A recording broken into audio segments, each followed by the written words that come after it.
होली की आत्मा।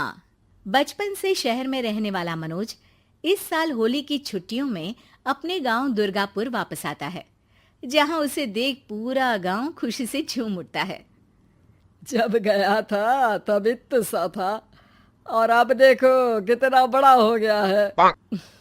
हाँ सरपंच जी, जब मैं गया था तब आप भी बहुत जवान थे और अब देखो कितने बूढ़े हो गए हैं आप। चलो चलो बढ़िया है।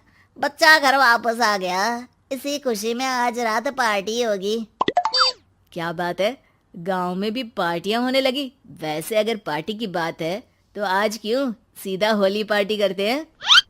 होली पार्टी की बात सुन चहल पहल में अचानक सन्नाटा छा जाता है, जिसे देख मनोज को कुछ अजीब लगता है, लेकिन तभी सरपंच बात पलट देता है।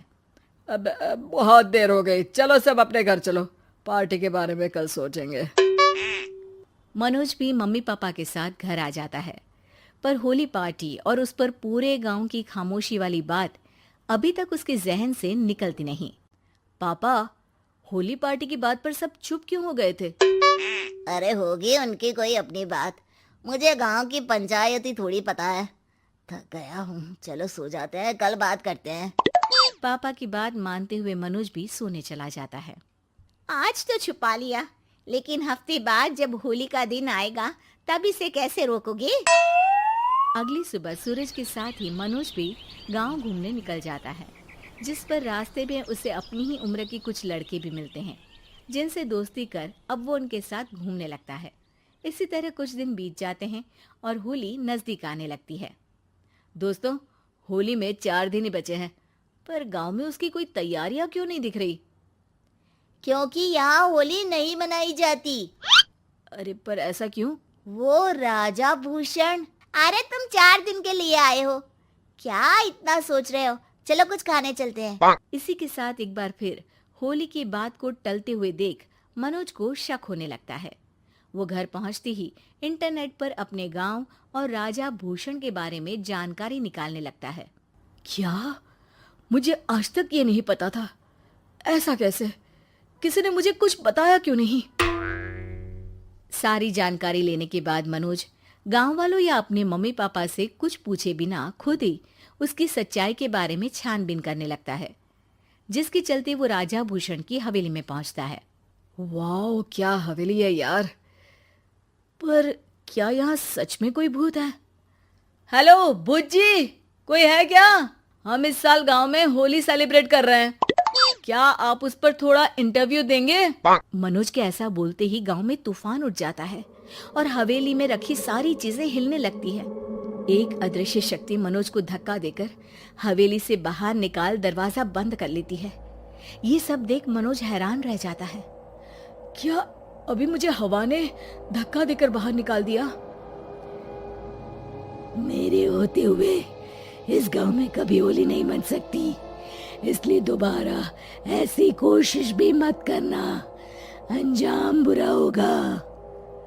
आवाज सुन मनोज हैरानी से इधर उधर देखने लगता है, पर उसे कोई दिखाई नहीं देता। वो गांव वापस आ जाता है, जहां तूफान की वजह से सब कुछ तहस महस हो चुका होता है। आखिर ये तूफान आया कैसे? ना ऐसा कोई मौसम था और ना ही हमने होली का त्योहार मनाने की बात की थी। सरपंच की बात पर कोई रिएक्शन दिए बिना मनोज चुपचाप अपने घर चला जाता है। इस तरह देखते ही देखते होली का दिन भी आ जाता है और मनोज रंग लेकर गांव में निकल जाता है, लेकिन गांव पूरी तरह खाली होता है। अरे त्योहार का दिन है, धूमधाम की जगह मातम क्यों मनाया हुआ है? मनोज की आवाज सुन सब अपने घर की खिड़कियां खोल के घर के अंदर से ही उसे वापस जाने के लिए कहने लगते हैं, पर वो किसी की नहीं सुनता। तुझे पहले भी समझाया था, अगर होली खेलने की कोशिश भी की तो अच्छा नहीं होगा। अरे बात मान लो बेटा, तुम्हें सच नहीं पता। मुझे सब पता है। सालों पहले इस राजा ने एक अंधविश्वास फैलाया और आप लोग आज तक उसे मानते आ रहे हो। अरे बेटा, जब तुम पैदा भी नहीं हुए थे उससे भी बहुत पहले से इस गांव पर होली का श्राप है। अगर गांव में होली का त्योहार मनाया जाता है तो प्रलय आना पक्की बात होती है। राजा भूषण इस सब में नहीं मानते थे और त्योहार मनाने लगे, जिसके चलते होली वाले ही दिन पहले उनके बेटे की और फिर उनकी मृत्यु हो गई। तभी से गांव की रक्षा के लिए उनकी आत्मा उस हवेली में रह रही है। सबकी बातें सुन मनोज उलझन में पड़ जाता है। सोचना भी मत मनोज, अगर तुमने इस परंपरा को तोड़ने की कोशिश भी की तो उसका परिणाम इस गांव और गांव के लोगों के लिए अच्छा नहीं होगा। मुझे भी यकीन नहीं हो रहा कि आप लोग एक बेतुकी बात को मानकर सालों से रंगों के त्योहार को मातम की तरह मनाते आ रहे हो। मनोज किसी की कोई बात ना मानते हुए पूरे गांव में रंग बिखेर देता है, जिसके तुरंत बाद वहां तूफान के साथ बिजलियां गरजने लगती है। अचानक मौसम में ऐसा बदलाव देख जहां मनोज कंफ्यूजन में आ जाता है, वहीं गांव वाले डर से सहम जाते हैं।